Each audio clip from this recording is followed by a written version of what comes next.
Okay. I think the first thing is to lower your expectations. So we'll take just a minute to do that. And then I want to say thank you to Beth for organizing this, and to all the colleagues in the UI for,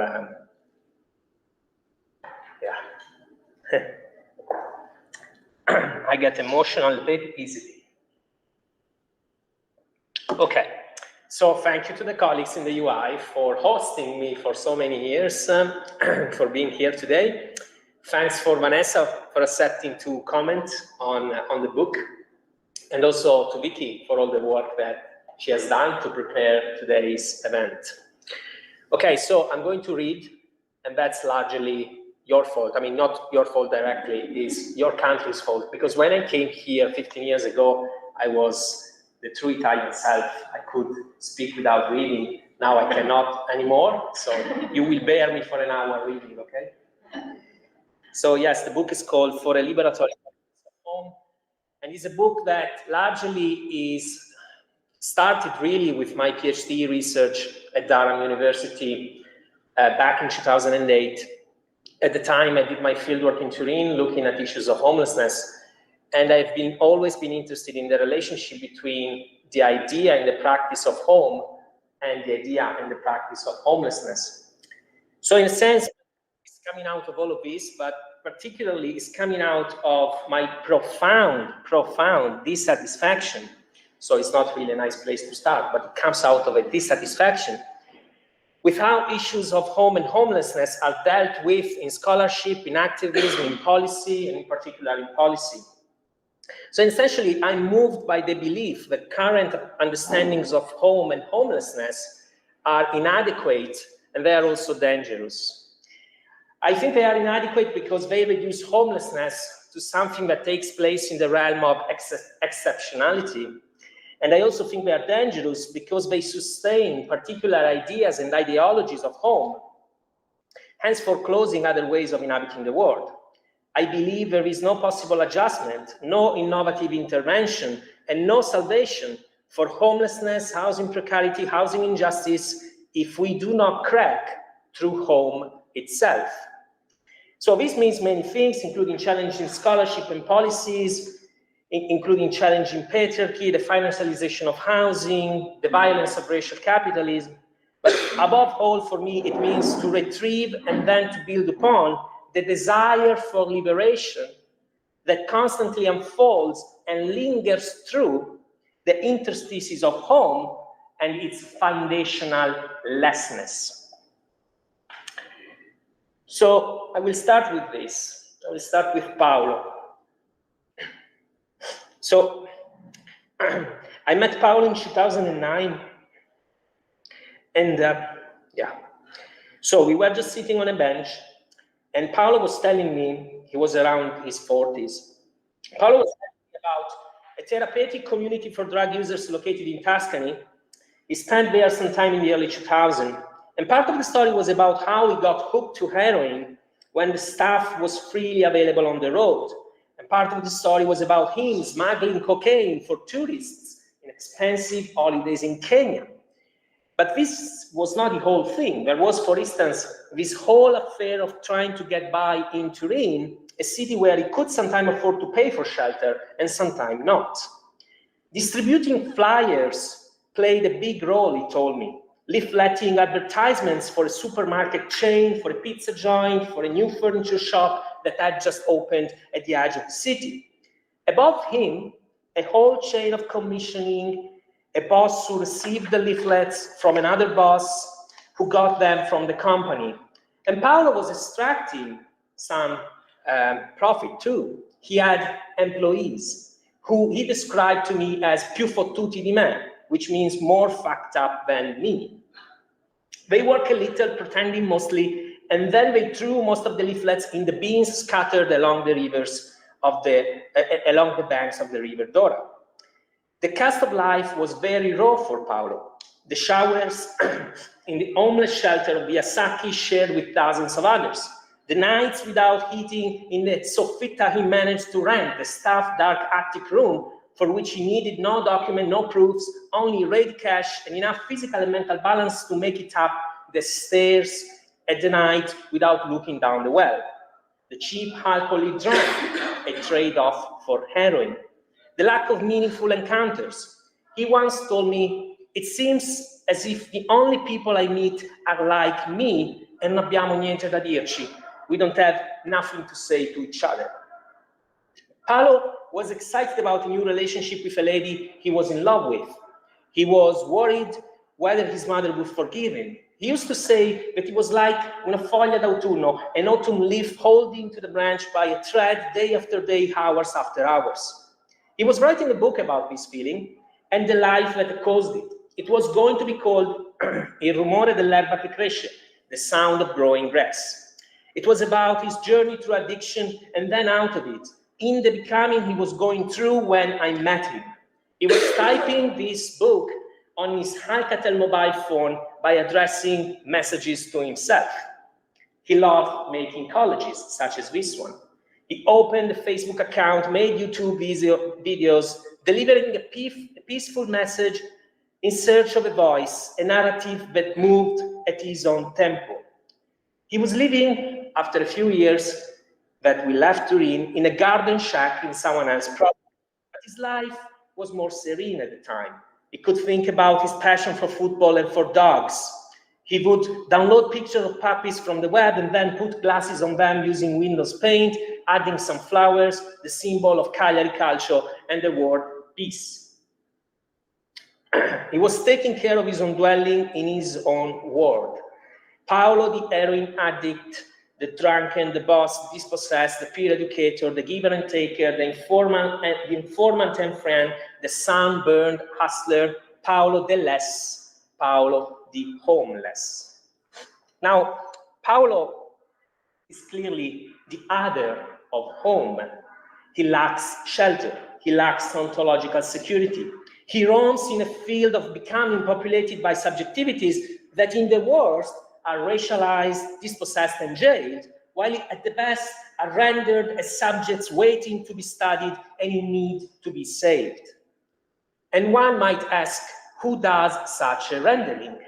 For Paolo clearly might have seen himself as somebody lacking a proper dwelling and a just way of inhabiting planet Earth, but he did not see himself just as that. It is as if, in order to make sense of Paolo's place in the world, and in order to be able to deal with that place, as if something must be expelled from him. To access the dormitory, he needs to show a side of himself ready to wait, ready to move when asked, ready to show he needs it. To apply for housing, he will fit a persona. And as many scholars have shown before me, homelessness requires this kind of performativity in order to get what Craig Wilson has called the homeless industry to even look at you. Now, that such segmentation is there sounds almost obvious. Most here, I'm sure, will think, well, of course, if the man is housing, he must be dealt with as someone who needs that. We cannot deal with the rest. It would become unmanageable. Such thought process is still at the core of the leading approaches to fix the homelessness issue. On the one hand, we have approaches taking a liberal stance. The homeless, defined as such, must be helped by giving them access to a minimum level of capabilities, albeit neither it is clear who must do such a job, nor it is clear what will happen after capabilities will be granted. The fact that the same state or social agencies who should provide such capabilities are the ones colluding in the first place with racial financial capitalism, who render lives on planet Earth less and less capable of living, it is not to be registered or discussed. On the other hand, we have the real specialists, those defining in the most accurate possible sense, with the clearest fidelity scales and analytical grids, who is supposed to be homeless, and among the various subcategorization, who is supposed to do what and for whom. Now, bear with me And for example, take the following text that shows how leading scholars of homelessness across the Atlantic, UK, US, and Europe, who are all working with their own respective national governments, are proposing to develop a global framework for conceptualizing and measuring homelessness. Now, in looking at this, I'm asking you, who's who and what is expelled in order to extract what can be contained in such powerful framings? Here we are confronted with people living into tents, cheap hotels, streets, temporary accommodation, cars, but never really with people. Here we are confronted with a series of spotlights on specific points on a vast region in a move that renders the view of the overall structural and relational cartography not only impossible, but also unnecessary. Segmentation, this kind of segmentation, works as an effective and conceptual machine, charting a specific terrain as a desire canvassing a specific geographical imagination that in turn defines the meaning of being knowledgeable and the possibility of being political. Now, for many years, I thought that I was interested in the violence of such segmentation, on what such a violence does to the subject who is not at home. And then I realized something. At some point, we realize things, right? I realized something. But the problem is not that such a segmenting does not work to bring the subject back home. That's not the problem. Because this is clear. It does not work. It never really worked. Our approaches to end homelessness do not work. They never really did. They do not work because in the world we have 1.6 billion people living in precarious housing conditions and the number keeps rising. Also in the West, they do not work because even in extremely wealthy places like Sheffield, London, Turin, we have more and more people sleeping rough, more and more people couch surfing, more people being beaten and violated within their homes, more and more elderly folks doing reverse mortgages on their houses in a gambling with biological lives and interest rates, people, as Kite and Lamarck has put it, who are alive only insofar as they are counted as mortgaged lives. More and more communities pushed to live under the spell of the ecological collapse of their lands. Those approaches, that from the national to the global, from the local charity to UN habitat, do not work because we cannot even have the collective decency to say that the current domicide, urbanicide, and xenocide in Palestine might bear some significance to our global capacity to stay alive in a meaningful way. Approaches that do not work because if homelessness is about not being at home, then all of the examples that I just made are about the destruction and violation of habitability, and nothing gets ever really fixed by calls to sheltering and by humanitarian action. It is at the threshold of this last point of how things get dealt with, where I began to look at home and homelessness differently. The epistemic and material creation of the other of home, whichever home is not a side effect of something that went wrong at home. It's not the effect of market failings, policy shortcomings, family break-ins. And it is neither just a perverse form of revanchist control on deviant populations. Rather, it is home in itself that is violent. In this view, Paolo is no other to home. Paolo the homeless. It is always already at home. I'll give you another example. One of the first encounters that I had when I moved back to Italy 3 years ago was with the story of Moussa Bald, a 23 years old Ghanaian man who migrated to Italy in 2017. His story is very complex, however, its ending is tragically straightforward. On Sunday, May 23, 2021, Moussa took his life in Turin's repatriation center. Now, these are jails where migrants who are not requesting asylum and are found without valid documents to staying in the country, or asylum seekers who are denied asylum, these are places where these people are detained for a maximum of 18 months, within which a judge needs to decide their fate. Either the asylum is requested, or any other favorable solution is accepted, or the individual is expelled from the country. Now, Moussa did not wait so long. On May 23, 2021, he hanged himself in the cell where he had been locked up a few days earlier as the result of his arrest by the local police in Ventimiglia in the Liguria region. He was arrested after he was brutally beaten up by a group of 3 fascists in the street on May 9. Now, the fascists got away free, but Moussa was detained because the police, while escorting him to the hospital, found out that his resident permit had expired. Local activists were able to speak to some of the other inmates in the detention center, and one of them confirmed, and here I'm quoting, that despite showing clear signs of suffering caused by the injuries on his body, Moussa was never examined by a doctor or member of the medical staff at the detention center, and that after his transfer to solitary confinement, which took place without clear reason, I heard, this is the activist talking, the inmate talking, sorry, I heard Moussa screaming and asking for doctor's intervention without ever receiving a response, end quote. Now, in an interview, which is available online, recording in 2018, not long after his arrival in the country, Moussa stated his reason for making this perilous journey. I'm quoting Moussa here. I have decided to come to Italy to escape the very difficult political situation in my country. I would like to stay in Italy because in this country, I have had a taste of how beautiful life can be. What I want to do is to study in order to find a good job and live well, end quote.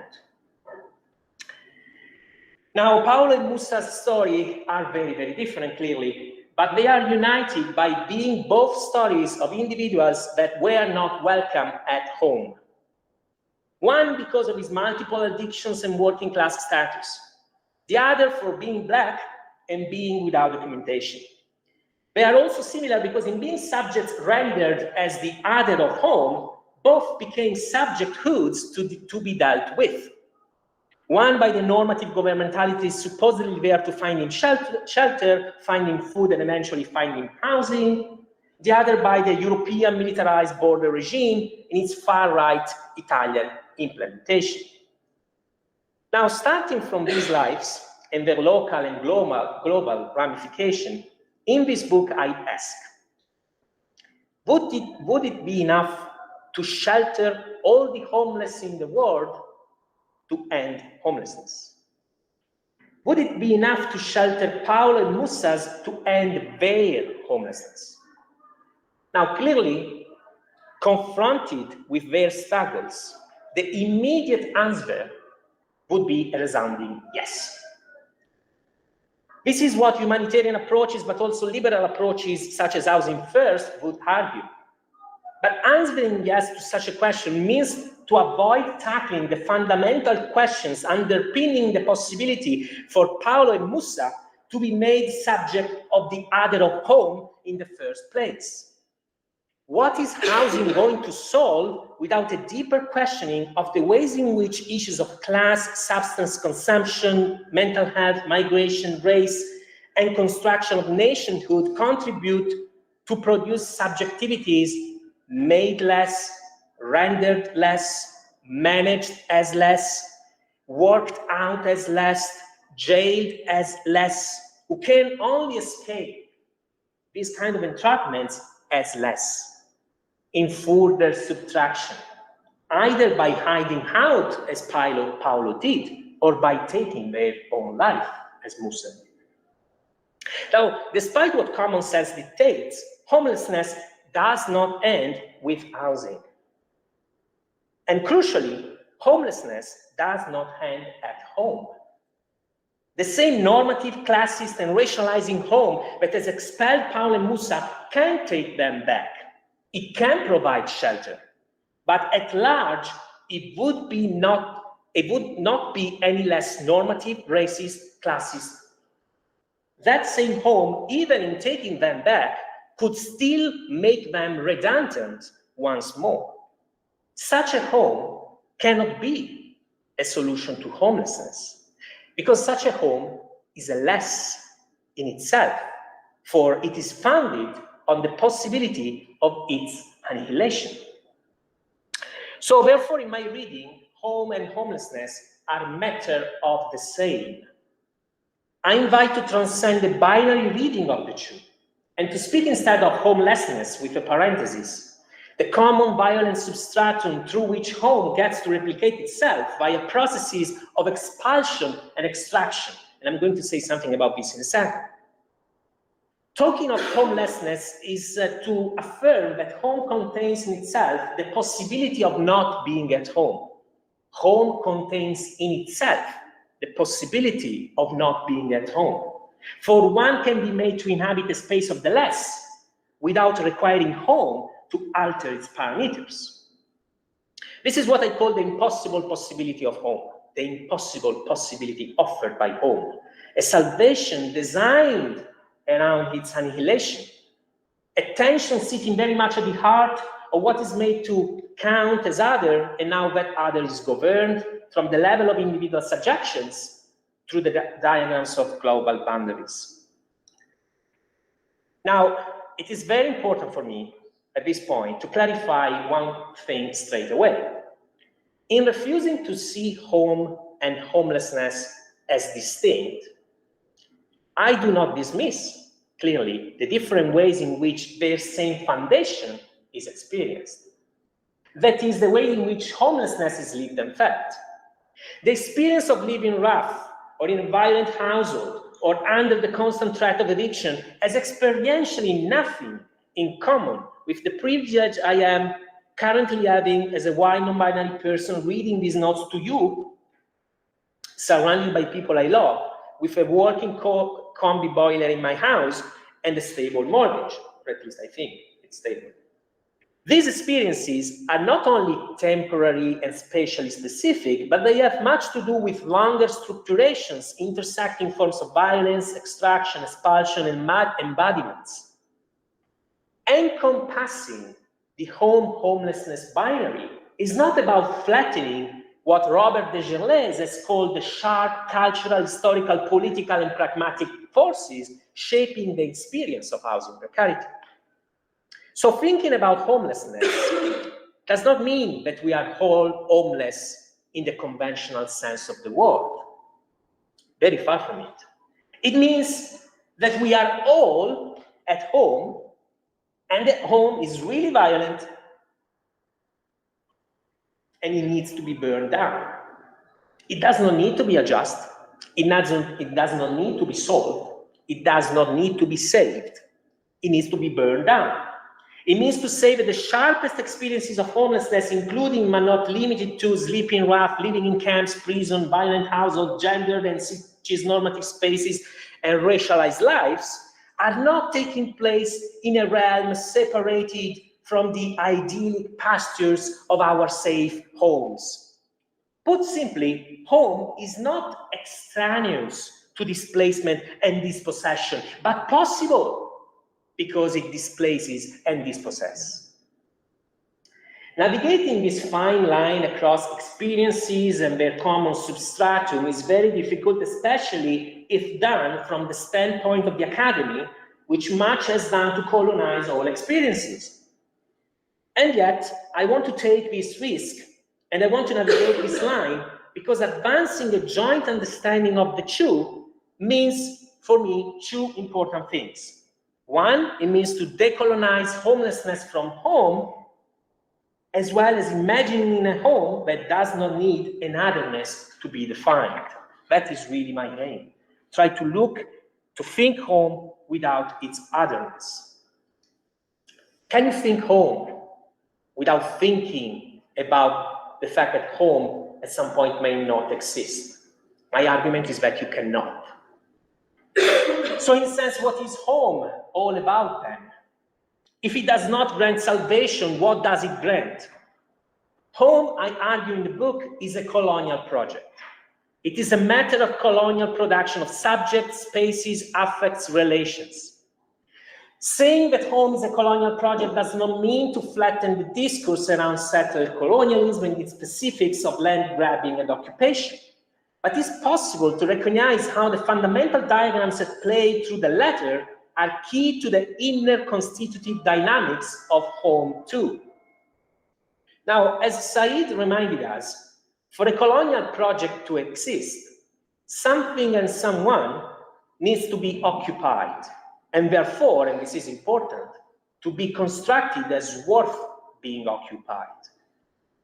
So in the book, I work with Mezzadra and Nielsen to show how the bordering of the homely, what is home, what is not home, works precisely in this sense.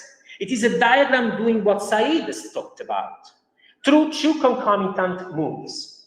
First, it carves out a space for itself by defining an alterity. And second, while keeping that alterity at bay, it constitutes a violent relationship with it, through which values can be extracted and become essential for the reproduction of home itself. My question is, what is home in contemporary racial capitalism without its otherness? How can its mainstream security, its belonging, its ecological, economic, gender, racial, and vitalist affordances be maintained if one breaks through the definition and management of the alterity at its core? Now, key to this particular line of thinking is to conceive home as a nexus where what Hagar Kotef calls various objects of violence come together. Answering the above question requires identifying the affective and political economy of home more precisely. In the book, I expand on this in ways that I clearly cannot do it here, also because we have to drink that wine at some point. But I try to discuss the colonies of home, such as the constitution of the homely via the creation of nature and of the wild other, the constitution of the homely via the reproductive economy of the patriarchal and heteronormative, hence the creation of a specific femininity and gender binaries attached to the perceived feminine and the perceived masculine body. The constitution of the homely as a white space and of a national whiteness, in the case I investigate in Italy, vis-a-vis the creation and management of the black other, as well as, of course, as the capacity of capitalist flows to intersect these borders and make them work in productive ways to generate value, albeit this value exceeds capitalist formations. Think, for instance, and this is very important for Italy, the value generated to charitable intervention, the idea of loving the poor. So if I don't have time here to explore these multiple borders, I want to spend a few minutes now to highlight the conceptual grammar I propose in the text to understand what unites them, what holds them together. What kind of operation unites the colonial project of home?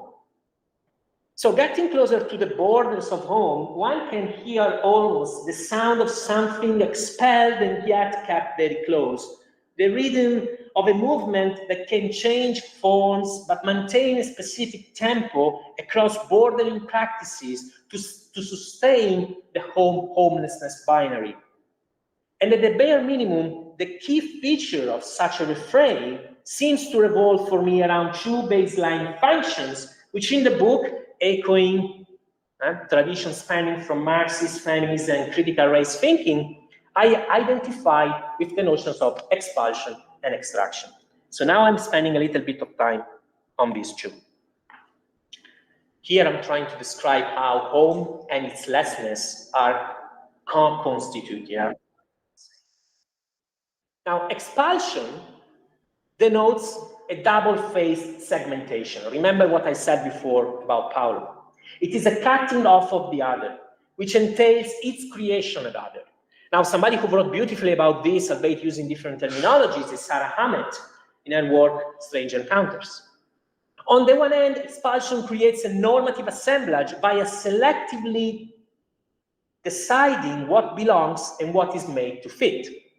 On the other hand, it engages in a process of othering, silencing, and erasing which doesn't fit, which becomes to be defined against the exclusionary norm. Now, this is not a simple matter of selecting subjects who are in and out. This is not Saskia Sassen's expulsion that I'm talking about here. Expulsion works through segmentations intersecting multiple planes of subjectivity, because one can be made homely in a number of concomitant ways. We have seen this process at play in the first part of my presentation. A subject is created by reducing an entire life to a manageable segment for various ends, such as being loved, being governed, being kept in check, or being a gateway for forms of extraction. Now, as we have seen in the case of Paolo, the rough sleeper is created, and I know this is a very strong word, right? But the rough sleeper is created by reducing an entire life to a codified experience, which is in part expelled from home and in part at the same time made available for further operations. Now, clearly, this does not mean that the intense experience of sleeping rough with all its trauma and material harshness is a simple epistemological creation. Rather, it means to say that through that particular experience, an epistemological colonization takes place, which is also a political act. It is about the codification of a complex experience into a politics reducing its complexity to a given quantity from which the extraction of value can take place. And on this threshold, extraction is operationalized. Now, the bordering of home is not something that finishes with the creation of the homeless and its like. It is maintained and reproduced through the appropriation of that alternative for strategic types of appropriations. And here you see one of these strategic types in the context of the country where I work and come from. In this sense, extraction creates value from expulsion, where value is understood in the largest possible sense. The value that is extracted through expulsion includes a broad set of social, cultural, and economic assets that are made to count as valuable by those operationalizing expulsion for their own ends. Now, what are these forms of extraction and value production? They include social affirmation, parental authority, because the bordering of home happens also within the four walls of the house, moral justification, accrual of epistemic privilege, sexual pleasure, alongside old-fashioned profiteering. Now, expulsion and extraction are both two functions made to work across the land of the less in order to maintain and reproduce home in its current fashion. An impossible possibility founded in defining its other and in extracting legitimacy and power from it. Now, following Guattari, I call this work, the work that expulsion and extraction do, a form of ritornello, because it is a recursive and also because it's not simply a script, it's not a formula. Expulsion and extraction take place in different ways, in different forms, vis-a-vis the subjective maps, histories, and geographies they interlace with. But a sense of direction, this is what interests me, a sense of direction is maintained across domains, allowing for the usual homely song to be sung for the many.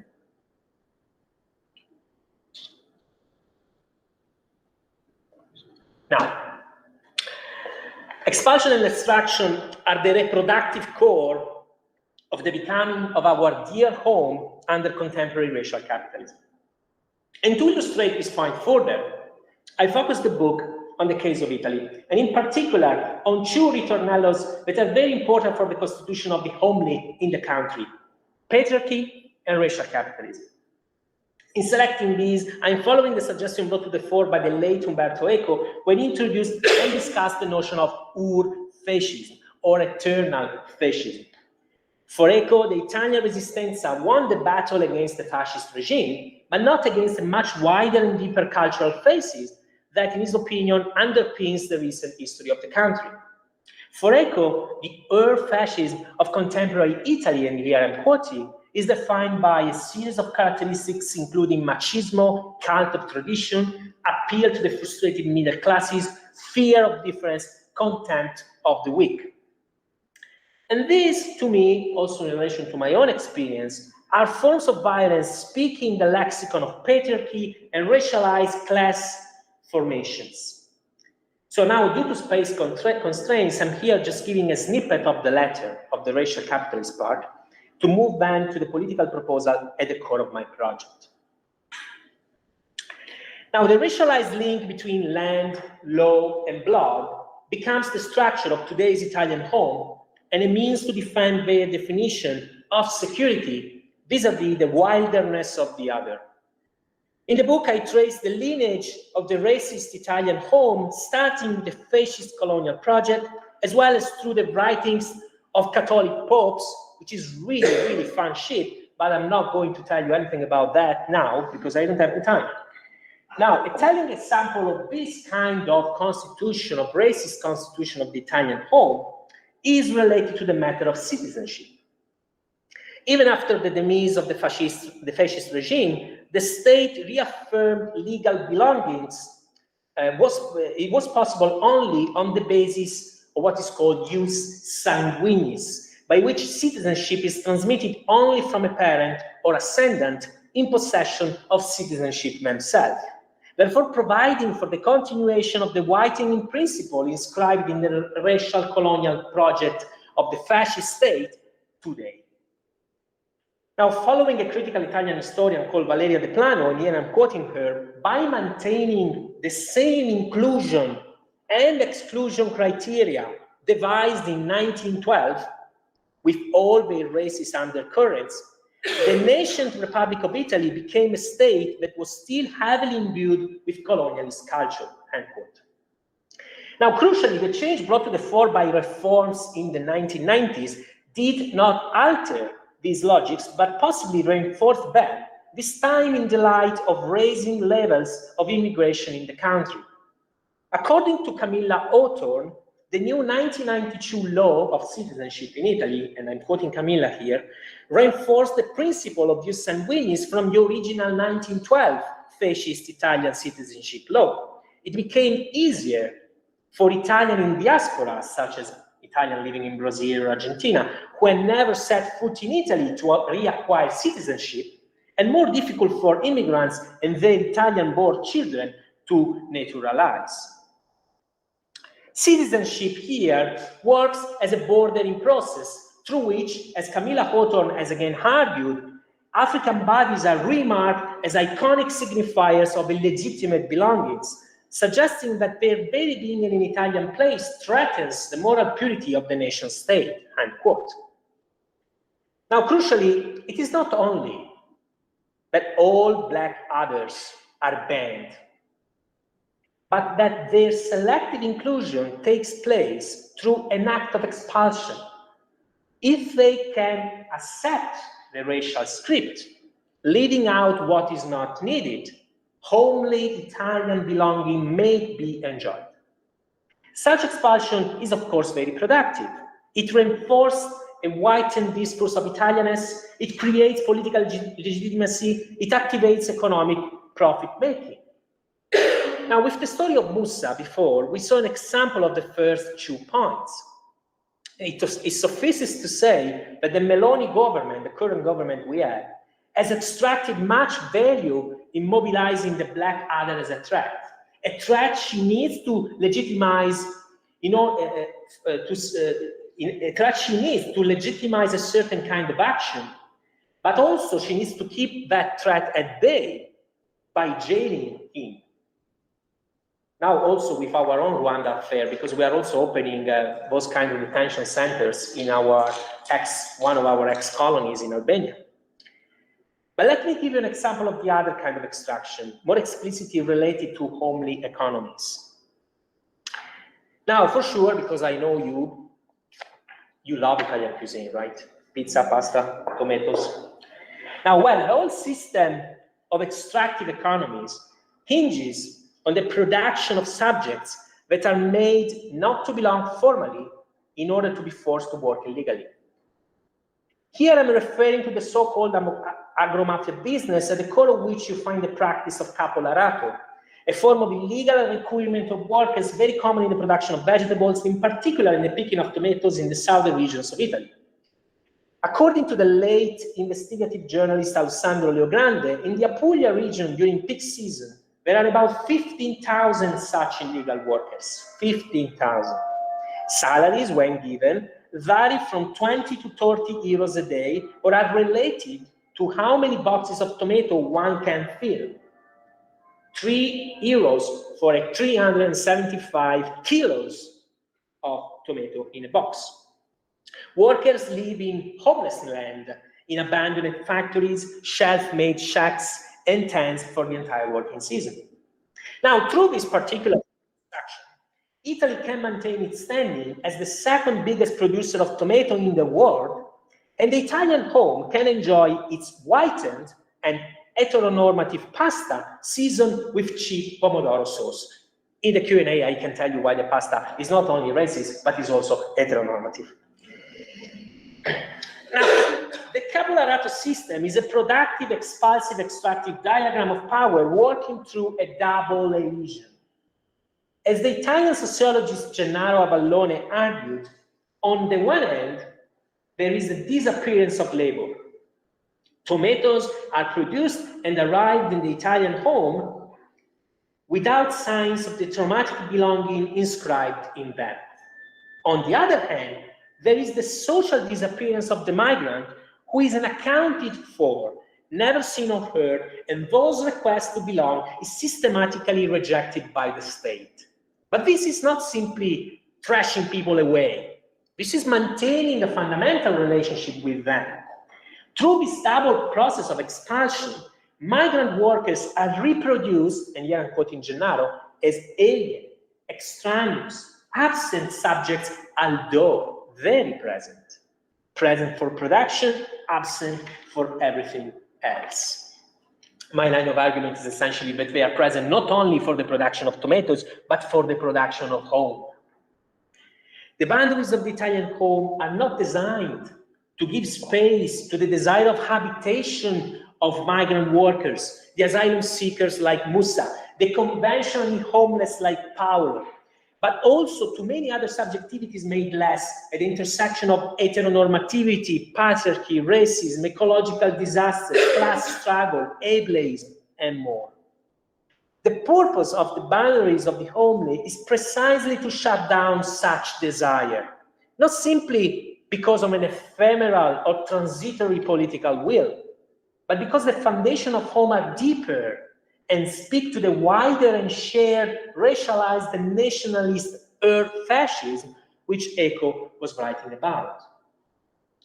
The violent logics of the Italian home extend themselves beyond the household and come back there in a fold to work as the ultimate border in practice for forms of ontological securities, our ontological security, that grounded in past and present colonial histories are now characterized not only by pasta, mortgages, baptism, and marriages, but also by the figure of the hanged black person in the detention center, of that of the refugee awaiting asylum riding around circles on a bike, the only cheapest available transportation to them. They have been refused citizenship, refused ground, defined as unwelcome, and yet kept close by to feed and to justify homes where they will never, ever belong, but they need them to stand on their rotten foundations. And so, at this point, I ask, how can this kind of home pretend to save its other? Why should the subject that is made to experience expulsion in order to become a manageable value asset of the homely through extraction be brought back home? The problem here is not just with the creation of that subject, the poor, the refugee, the homeless, the queer, etc., but with what is made to do.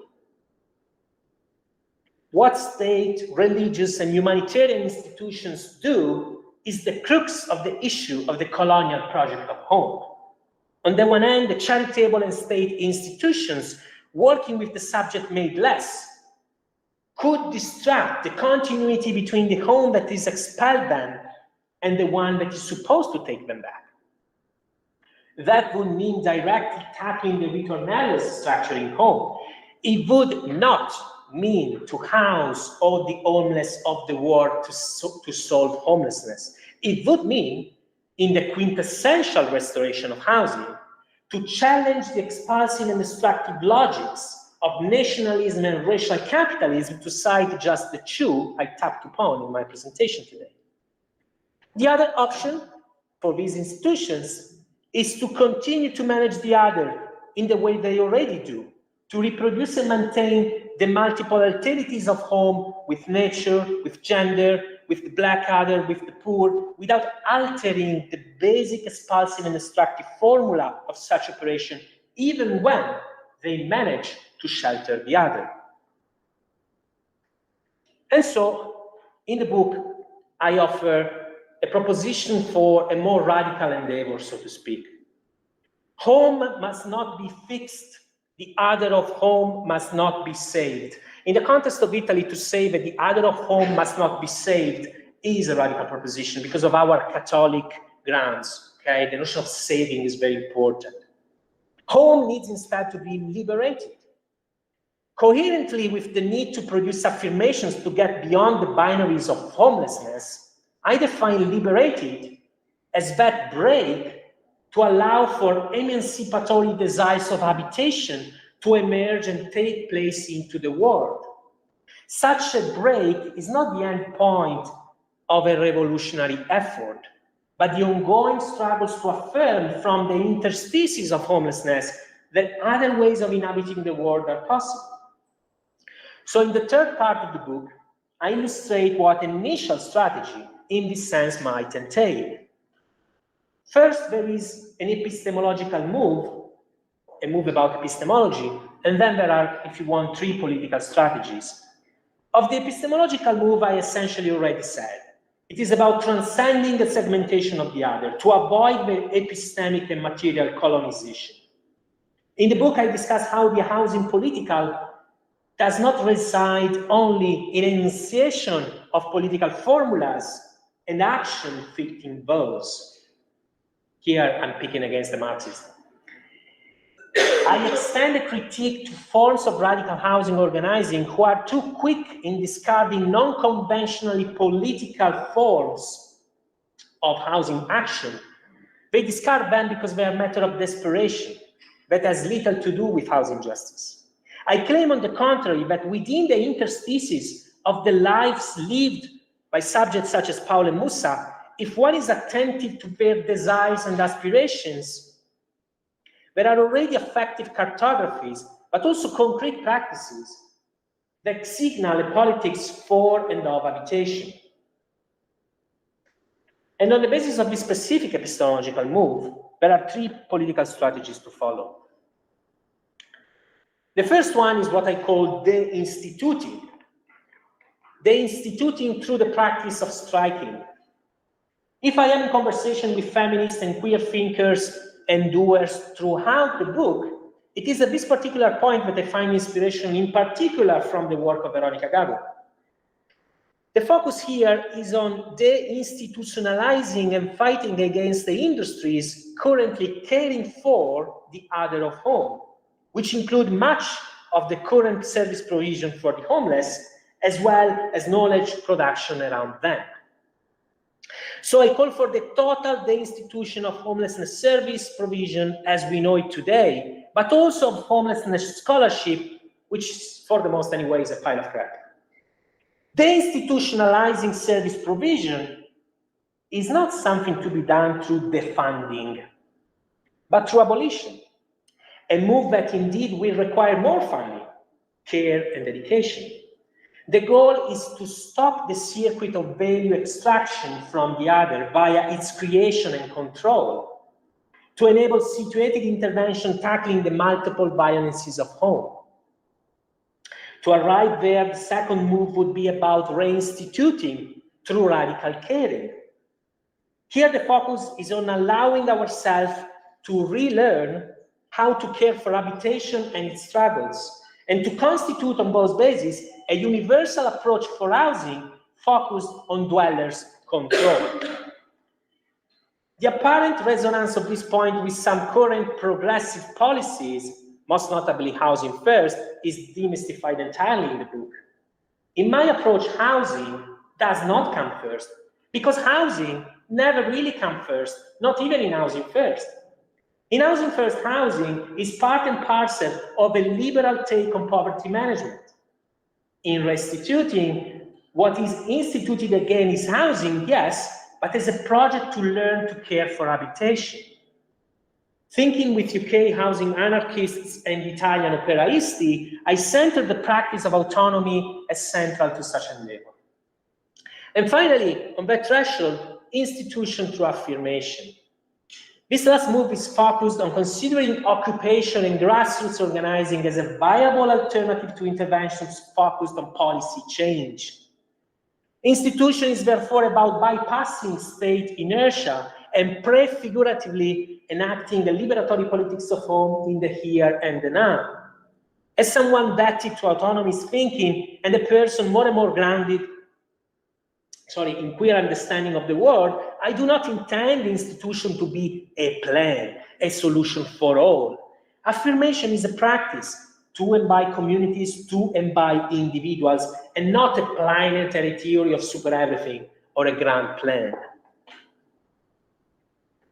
Now, and here I'm concluding, as a prompt for our discussion today, I have provided some ideas to begin an investigation on how the border between home and homelessness is a porous, constitutive, intersectional matter reproducing colonizing mechanisms of expulsion and extraction, which enact a rhythmic form of the homely violence, uniting those who are supposedly at home and those who are supposedly not at home.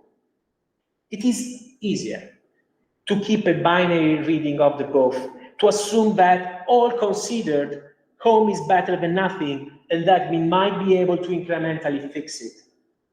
But such a posture carries an epistemic and material colonial violence that we must reject. The praxis of the instituting, restituting, and instituting can be already found, albeit scattered and non-aligned, in forms of collective organizing, squatting, and community-based direct action.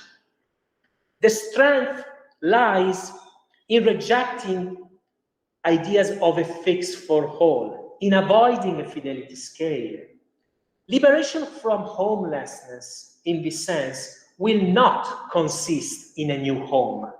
It will be the intensification of struggles against expulsion and extraction, leading to thousands different ways of being at home. In embracing the processual view discussed in this book, it is not granted that what I have just illustrated will be enough to institute new functions, new grounds for homing. It is not granted that such a ground will be stable, and it is indeed sure, that liberation will never come. But these are not disempowering narratives. A deep collective acknowledgement of the ongoing nature of the struggle to get beyond homelessness can be the ultimate liberatory gesture. So in such a view, no formation can be considered entirely safe, not for all. No arrangement and no design can accommodate once and for all. Here we can go back to hooks, when home really becomes an open-ended process. It really becomes what she brought about, a place which enables and promotes varied and ever-changing perspectives, a place where one discovers new ways of seeing reality, frontiers of difference, the plurality of such a statement. The ongoing struggle to maintain such a plurality is a liberatory politics of home. Such a homely place, to be coherent with its definition, can only be an ongoing revolution. A liberatory homing praxis leading to a variety of forms, a multiplicity of housing use values, united by guiding principles pointing beyond expulsion and extraction. So now, from my limited point of view, I have mentioned 3 of these points: the refusal of controlling so-defined homeless others, the need to center a differential way of caring about our capacity to constantly care for home, and the practice of constituting affirmative ways of working through the unjust, violent grounds of the lessness, the violent making less that we all currently inhabit. Thank you.